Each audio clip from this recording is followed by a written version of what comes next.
Hey everyone, Deuce Chimp here, and today we're going to be checking out some Fallout 4 mods. Sorry last week we didn't have a video.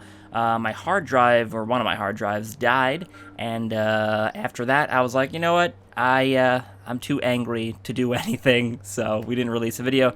Sorry I didn't put any notifications up, but I did tweet out about it on Twitter. I usually use that for any announcements. I make a lot of announcements on Twitter because it's just easier and doesn't bog people's subscription list with random videos.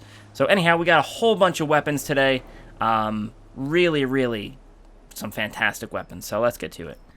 Skyrim Weaponry by Brandon007. For our melee weapons this week, we've got 3 Skyrim swords. Included are a Daedric, Ebony, and Glass sword, which can be upgraded from levels 1 to 6, which increases damage.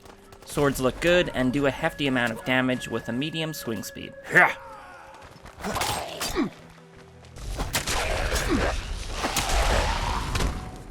Glock 1718, a standalone pistol by ajhakra. Another day, another Glock. This one from ajhakra, and with a huge amount of customization to boot. You've got 4 receivers, 3 barrels, 3 grips, 6 mags, 4 scopes, a suppressor, 1 to 10 times zoom, laser sight, flashlight, spaghetti, damage modifier, and 7 colors for the slide and auto or semi-auto fire. Whew, that is a lot.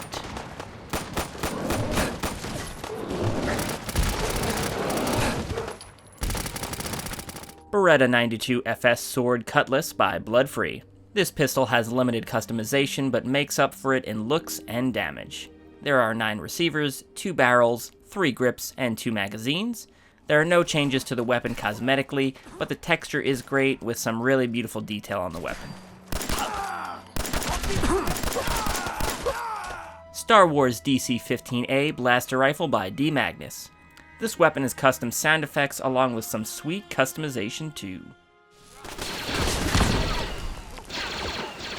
You get 4 capacitors which increase the damage, 8 scopes, and an option for auto fire, semi, or stun. So with stun, when you shoot people, they get paralyzed and they fall over, and then you can finish them off, or just let them be. The weapon also does more damage on robots, so this is a perfect weapon for fighting through the mechanical hordes.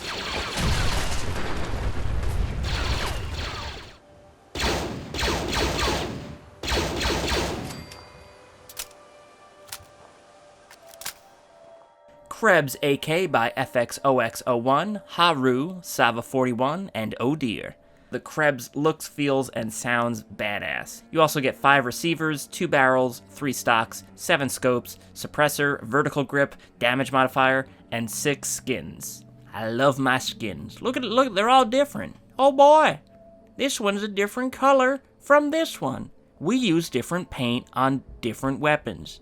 The sound effects are fantastic, and the weapon feels heavy while shooting and running, which gives it an extra sense of realism.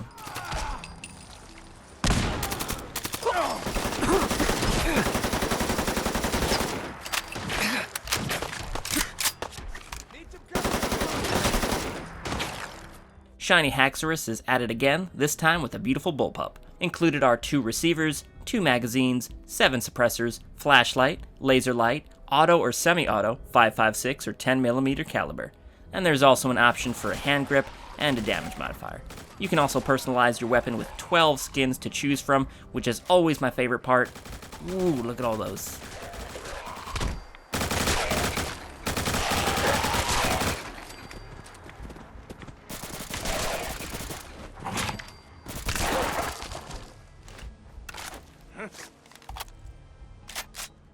Customizable Vault Suits by nicholasdwebb.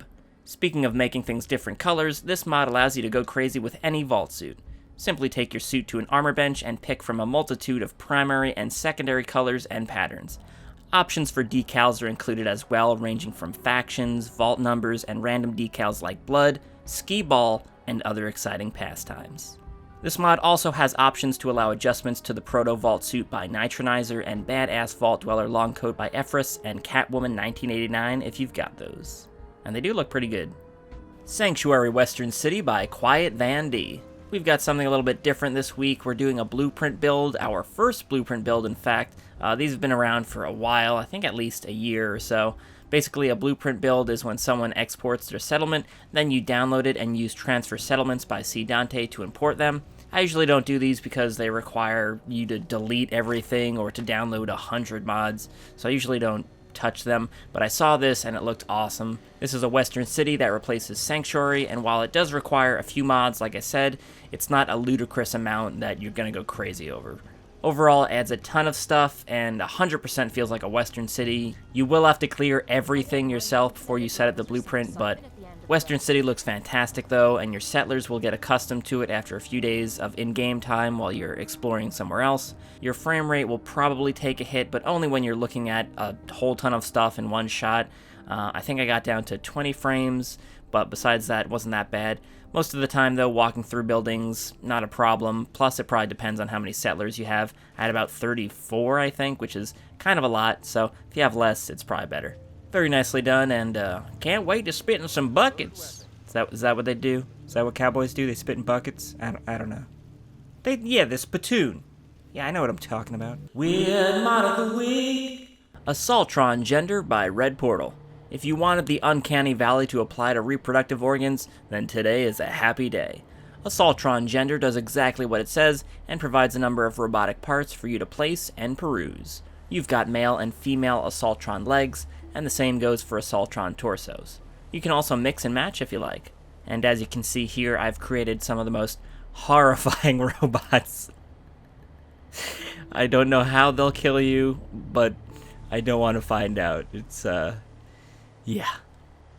Alright everyone, that's going to do it for this week's Fallout 4 mods. Hope you all enjoyed. I know I did. As always, if you have any suggestions or questions or anything, put them in the comments and I'll check them out. Thanks for watching, hope you enjoyed, and I shall see you in the future. Away in a manger.